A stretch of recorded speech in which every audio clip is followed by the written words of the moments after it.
രാജ്യം മുഴുവൻ ദാനിയേലിന് വിരോധമായി ലേഖന എഴുതിയപ്പോൾ കൂട്ടിനും കൂട്ടായ്മയ്ക്കും പ്രാർത്ഥിക്കാൻ ആരുമില്ലെങ്കിലും ഒറ്റയ്ക്ക് ദാനിയേൽ പ്രാർത്ഥിച്ചു. പ്രാർത്ഥനയുടെ റിസൾട്ട് എഴുതപ്പെട്ട രേഖ തിരുത്തപ്പെട്ടു.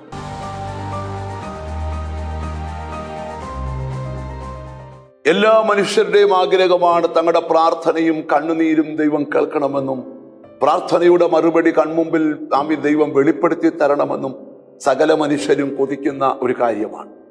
ചിലരെന്നോട് സംസാരിച്ചിട്ടുണ്ട്, എൻ്റെ പ്രാർത്ഥന ദൈവം കേൾക്കുന്നുണ്ടോ, എൻ്റെ കണ്ണുനീർ ദൈവം കാണുന്നുണ്ടോ എന്നൊക്കെ ചോദ്യമുണ്ട്.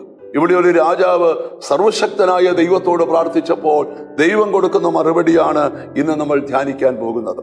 രാജാക്കന്മാരുടെ 2-ാം പുസ്തകം 20-ാം അധ്യായത്തിന്റെ 5-ാമത്തെ വാക്യം.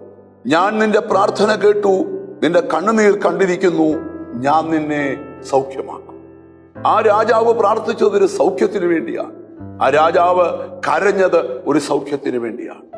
ഏത് വിഷയത്തിന് പ്രാർത്ഥിക്കുന്നുണ്ടോ, ഏത് വിഷയത്തിന് കരയുന്നുണ്ടോ, ആ വിഷയത്തിന്റെ മറുപടി ദൈവത്തിൽ നിന്ന് തന്നെ ലഭിക്കും. ഒരു മനുഷ്യൻ പ്രാർത്ഥിക്കാൻ പഠിച്ചാൽ അതിനർത്ഥം അവൻ വിജയിക്കാൻ തുടങ്ങിയെന്ന്.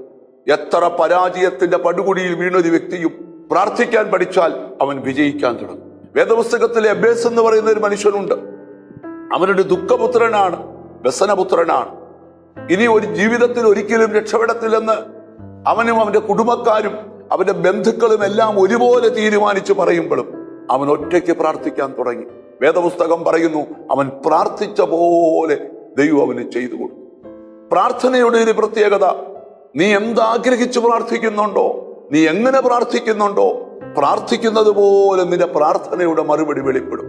ഒരു രാജ്യം മുഴുവൻ ദാനിയേലിന് വിരോധമായി ലേഖന എഴുതിയപ്പോൾ കൂട്ടിനും കൂട്ടായ്മയ്ക്കും പ്രാർത്ഥിക്കാൻ ആരുമില്ലെങ്കിലും ഒറ്റയ്ക്ക് ദാനിയേൽ പ്രാർത്ഥിച്ചു. പ്രാർത്ഥനയുടെ റിസൾട്ട് എഴുതപ്പെട്ട രേഖ തിരുത്തപ്പെട്ടു. ഞാനിന്ന് വചനം കേൾക്കുന്ന ദൈവമക്കളോട് പറയാം, സ്തോത്രം. ആമീൻ. നിന്റെ പ്രാർത്ഥന കേൾക്കുന്നൊരു ദൈവമുണ്ട്. യോഹന്നാന്റെ ലേഖനത്തിലുണ്ട്, നമ്മൾ പ്രാർത്ഥിക്കുന്ന പ്രാർത്ഥന ദൈവം കേൾക്കുന്നു എന്നുള്ളതാണ് നമ്മുടെ ധൈര്യം. ഞാനിന്ന് വചനം കേൾക്കുന്ന മക്കളോട് പറയാം, പ്രാർത്ഥന മാത്രമല്ല, നിന്റെ കണ്ണുനീർ ദൈവത്തിന്റെ തുരുത്തിയിൽ. ഒരു രാജാവ് പ്രാർത്ഥിക്കുക, കർത്താവേ, എന്റെ ജീവിതം തീരാൻ പോവുക, ഞാൻ മരിക്കാൻ പോവുക, ഈ സാഹചര്യത്തിൽ പ്രാർത്ഥിക്കുകയാണ്, എന്നെ സഹായിക്കണേ, എന്നെ സൗഖ്യമാക്കണേ. അവൻ ദൈവത്തോട് ഒന്നേ ചോദിച്ചുള്ളൂ, എനിക്ക് സൗഖ്യം വേണം. ദൈവം അവനോട് സംസാരിക്കുകയാണ്, കേട്ടോ, ഞാൻ നിന്റെ പ്രാർത്ഥന കേട്ടു, നിന്റെ കണ്ണുനീർ കണ്ടിരിക്കുന്നു, ഞാൻ നിന്നെ സൗഖ്യമാക്കും. നീ മെസ്സേജ് കേൾക്കുമ്പോ രോഗികൾ പ്രാർത്ഥിക്കണം, കടമുള്ളവർ പ്രാർത്ഥിക്കണം, ശാപമുള്ളവർ പ്രാർത്ഥിക്കണം, പ്രതികൂലമുള്ളവർ പ്രാർത്ഥിക്കണം, പോരാട്ടമുള്ളവർ പ്രാർത്ഥിക്കണം.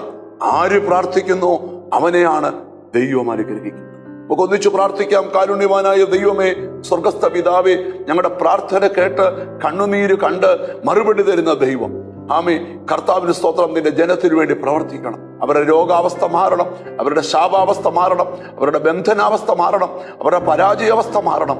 ഇതെല്ലാം മാറി ഒരു വിടുതല അവരുടെ മേൽ വരണം. എന്നോട് ചേർന്ന് പ്രാർത്ഥിക്കുന്ന മക്കളെ നിന്റെ നാമം ചൊല്ലി പിതാവിന്റെയും പുത്രന്റെയും പരിശുദ്ധാത്മാവിന്റെ നാമത്തിൽ അനുഗ്രഹിച്ചു പ്രാർത്ഥിക്കുന്നു. അവർ അനുഗ്രഹിക്കപ്പെടട്ടെ, യേശു ക്രിസ്തുവിൻ നാമത്തിൽ തന്നെ, ആമേൻ. നിന്റെ പ്രാർത്ഥന കേട്ടിരിക്കുന്നു, നിന്റെ കണ്ണുനീർ കണ്ടിരിക്കുന്നു. നിനക്ക് മറുപടി ദൈവം ഉടനെ തരും.